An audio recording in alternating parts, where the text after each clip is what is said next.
హైదరాబాద్ శివారు మైసమ్మగూడలోని మల్లారెడ్డి ఇంజనీరింగ్ క్యాంపస్లో విద్యార్థినులు నిరసనకు దిగారు.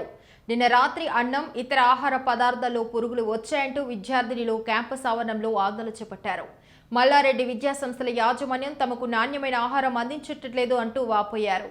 కొద్ది రోజుల క్రితం కూడా ఇదే మల్లారెడ్డికి చెందిన విద్యాసంస్థలోని ఆహార భోజనంలో పురుగులు కలకలం రేపిన విషయం తెలిసిందే.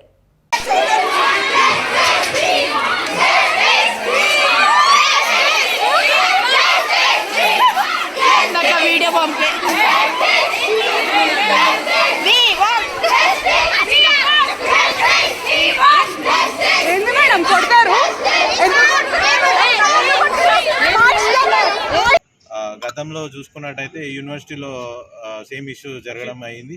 దీంతో వాళ్ళు ఒక రిప్రజెంటేషన్ ఇస్తే మేము సాల్వ్ చేస్తామని చెప్పారు. అక్కడ వాళ్ళు చెప్పిన విధంగానే మేము ఒక రిప్రజెంటేషన్ ఇచ్చాము. స్టూడెంట్స్కి ఫలానా ప్రాబ్లమ్స్ ఉన్నాయి, ప్రతి ఒక్క విద్యార్థి ఇట్లా ఫేస్ చేస్తున్నాడు, ఫుడ్ ఇష్యూస్ ఉన్నాయని చెప్పి వాళ్ళు అది టేకప్ చేసి మాట్లాడతామని చెప్పారు. ఆ ఇష్యూ అక్కడ ఉండగానే తాజాగా చూస్తే మన మెయిన్ క్యాంపస్ ఏదైతే క్యాంపస్ హాస్టల్ ఉందో గర్ల్స్కి గత వారం రోజుల నుంచి ఇలాగే పురుగులు వస్తున్నాయని చెప్పి వాళ్ళు ఆరోపణ వ్యక్తం చేశారు. అది కాక వాళ్ళు ఏంటంటే ముందు వార్డెన్స్కి కంప్లైంట్ చేయడం జరిగింది. వార్డెన్స్కి కంప్లైంట్ చేసిన తర్వాత వాళ్ళు రెక్టిఫై చేస్తాము అని చెప్పి అన్నారు. ఇంకా వాళ్ళు కూడా చూశారు, వారం నుంచి చూసిరు, అరే ఇదేం అయ్యేది లేదని చెప్పి మాకు కంప్లైంట్ చేసిరు. మాకు కంప్లైంట్ చేయడంతో రాత్రి వాళ్ళే ధర్నాకి దిగడం జరిగింది. క్యాంపస్ హాస్టల్లోనే అమ్మాయిలు ధర్నా చేశారు. నైట్ ధర్నా చేసారు కాబట్టి మాకు కాల్ చేసి అన్న మాకు సపోర్ట్ చేయండి అని చెప్తే స్టూడెంట్ ఆర్గనైజేషన్ తరఫున మేము వచ్చినందుకు రాత్రి మన local PS state bus PS నుంచి ఎస్ఐ సార్ కూడా రావడం జరిగింది. సార్ ముంగట్నే మాట్లాడినాము. వాళ్ళకి ఏవైతే ప్రాబ్లమ్స్ ఉన్నాయో అవి మాకు చెప్పారు.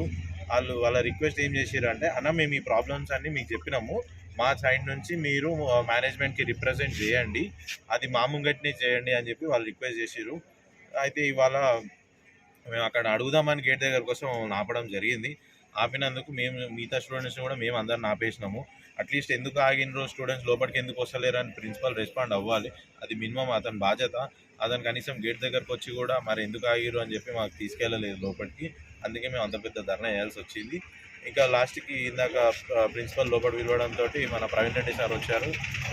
వచ్చి మాట్లాడంగానే మహేందర్ రెడ్డి సార్ కూడా వచ్చి ఇట్లా చెప్పారు, జరిగింది ప్రాబ్లం, ఓకే మీరు రిప్రజెంటేషన్ మీరు ఇవ్వండి, రెడీ చేసుకోండి అని చెప్పారు. మేము మీడియా ద్వారా మేము రిక్వెస్ట్ చేసేది ఏంటంటే, స్టూడెంట్స్ ఏదైతే మాకు రిక్వెస్ట్ చేసారో వాళ్ళ ప్రాబ్లమ్స్ అన్నీ మా సైడ్ నుంచి మేము రిప్రజెంట్ చేయండి అని చెప్పారు. కాకపోతే మేము ఇచ్చే రిప్రజెంటేషన్ కూడా స్టూడెంట్స్ ముందే ఇవ్వాలి అని చెప్పి వాళ్ళు ఒక కండిషన్ పెట్టారు మాకు. మేము అదే రిక్వెస్ట్ చేస్తున్నాము. మేనేజ్మెంట్ దృష్టికి తీసుకెళ్ళినాము.